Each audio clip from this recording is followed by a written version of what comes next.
இன்னைக்கு இவி sales numbers வந்திருக்கு. இந்த இவி சேல்ஸ் நம்பரில் அக்டோபருக்கும் நவம்பருக்குமே 6000 ஸ்கூட்டர் கம்மியாக விற்றுருக்கு அப்படின்னு வாகன் டேட்டா சொல்லுது. வாகனுங்கிறது கார்மெண்ட் டேட்டா சார், என் டேட்டா இல்லை.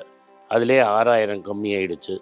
உங்களோட நம்பிக்கை நட்சத்திரமாக இருந்த ஓலா கஷ்டப்பட்டு 5வது இடத்த பிடித்திருக்கிறார். 4லேருந்து 5வது இடத்துக்கு வந்துட்டார். ஹீரோ முன்னணி விடாவோட சேர்த்து அவர் 4வது இடத்துக்கு போயிட்டார். ஆனால் நீங்கள் ஏத்தரில் ஒரு பெரிய ஸ்டேக் வச்சுருக்கிறாரு.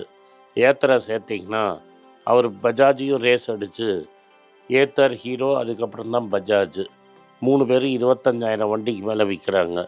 ஸோ இந்தியாவோட எலக்ட்ரிக் மார்க்கெட் நான் சொன்ன மாதிரி டாப் 3 டக்கர்கிட்ட இருக்குது. இதில் 2 நம்ம பேக்கெட்டில் போட்டு உட்காந்துன்னு இருக்கிறோம். டிவிஎஸ் ரொம்ப காஸ்ட்லி, நம்ம இதை தொட முடியாது, அது வைர ஊசி. அதனால் இதுவும் நான் சொல்கிறத தான் சப்போர்ட் பண்ணுது. ரைட்டுங்களா? ஸோ இதெல்லாம் ஒரு சைடில் இருக்குது.